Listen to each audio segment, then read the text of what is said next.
Машаллах туғандар, өте жоон жолпу қоз қошқорлордон, мындайча айтканда экичке бузуп аткандардан өте мыктылары чыкты десек болот туғандар. Бул видеону шашпастан аягына чейин көрүп туруңуздар. Атактуу Adidas деген кочкордун прямой козлары, мындайча айтканда прямой ошо кочкордун туулган козлар мына сиздер үчүн 10 баш кочкор чыгып атат туғандар. Видеого жакшылап маани берип назар салып туруңуздар. Экранын бурчунда Adidas'ын өзүн да көрүп турасыздар. Өтө жоон жолпу сыпаттуу болгон кочкор туғандар. Мен сиздерге азыр ээсинин берген маалыматы боюнча маалыматтарды берейин.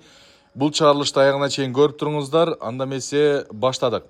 Ош областынын Ноокат районунун Кулатов айыл өкмөтүнөн сатылып аткан алдыңыздарда көрүп турган мына ушул Adidas'тын прямой коз кочкорлору сатууга чыгып атат туғандар. Булар быйыл эки тишке бузуп аткан коз кочкорлору туғандар. Коз кочкорлордун бойлору 90дон жогору 96-97 сантиметрге чейин бар экен туғандар. Коз кочкорлордун сыны сыпаты, ден соолук жеп ичтери, Кудай кааласа кууттары бүт зор дейт. Кочкорлор бодрый дейт. Коркпостон каалаганыңызды тандасаңыздар, Кудай кааласа кемитип зор баада кылып беребиз дейт. Бул кочкорлорго коюлуп аткан баадагы жакшы баа, реальный баа коюп атабыз дейт. 80 миң сомдон 130 миң сомго чейин кеми болот, сүйлөшөбүз. Ал эми доставкалар уюштурулат дейт. Бул жерде эки кочкор сатылган туғандар.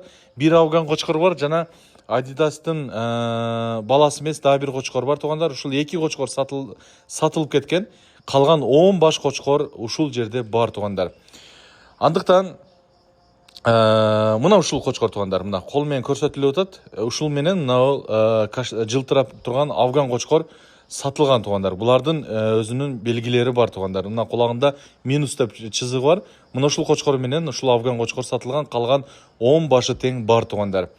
Андыктан биздин каналга катталып, лайктан басып, мына ушул Adidas'тын коз кочкорлорунан алат элем, кочкор кылат элем, багат элем дегендер боло турган болсо, шалшылыңыздар, жетишип калыңыздар. Доставка Кыргызстан бою уюштурулат.